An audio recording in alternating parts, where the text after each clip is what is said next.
Hey, church, I just wanted to come and share an encouraging word with you on this Wednesday. Have you gone through trials and thought, why am I going through this right now? Just to be honest, I have experienced that in my life even recently. Things seem to be going so well, and then all of a sudden, boom, something just swoops in and steals your joy. Well, I want to share a word with you this afternoon in James chapter 3 that quite honestly hits me between the eyes when I'm going through a trial or a hardship because I don't always handle it this way. James chapter 1 verses 2 through 4 says this: "Consider it all joy, my brethren, when you encounter various trials, knowing that the testing of your faith produces endurance. And let endurance have its perfect result, so that you may be perfect and complete, lacking in nothing." All right, just right out of the gate, when I read this and I'm in the middle of a trial, I think James has lost his mind. Like, wow, why would I want to consider a trial with joy? Now, let's keep in mind that James here is writing to a bunch of pagan Jews scattered around here, and they're going through different ones are going through a lot of trials, but the believers are the ones that are encountering the trials because they have placed their faith in Christ. They're trying to live this way that is countercultural, which I think we can apply that to our culture today and to our context. But I find it so interesting that James would say, consider it with all joy.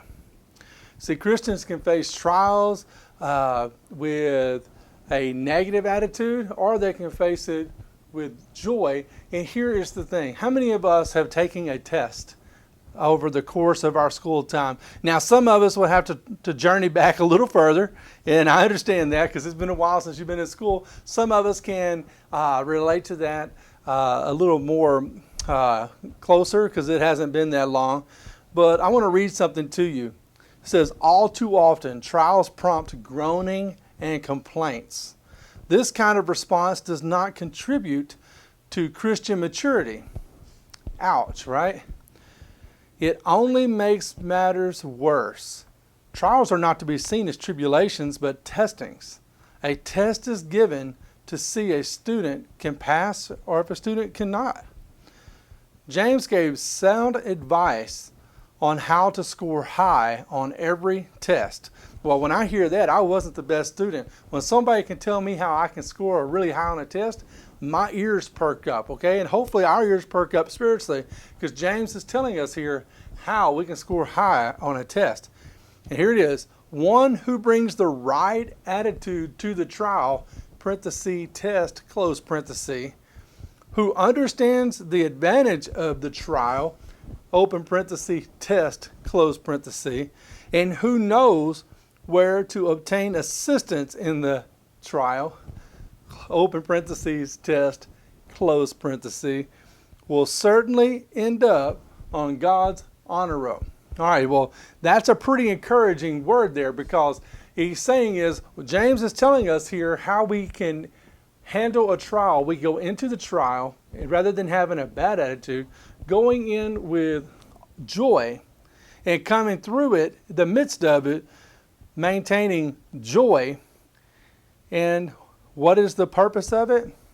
So that we can, our faith would be tested, and that it would produce more endurance, more perseverance. Think of it this way. When metal or gold is being tested and being melted down, what is the purpose of that?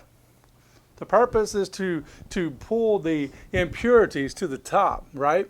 And it pulls the impurities to the top of this gold, and it is scraped off.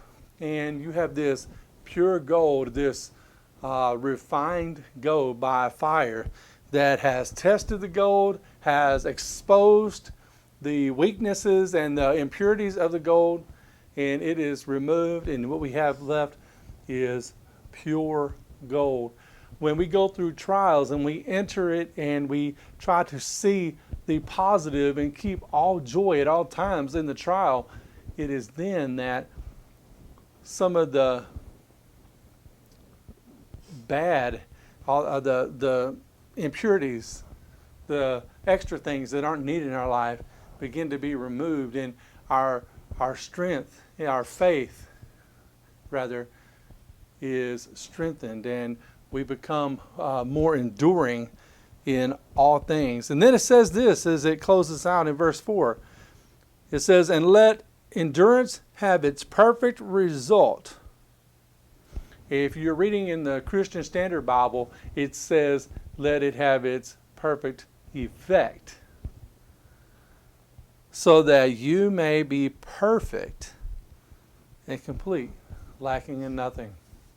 Well, Robbie, nobody is perfect. Well, that's not what James is saying.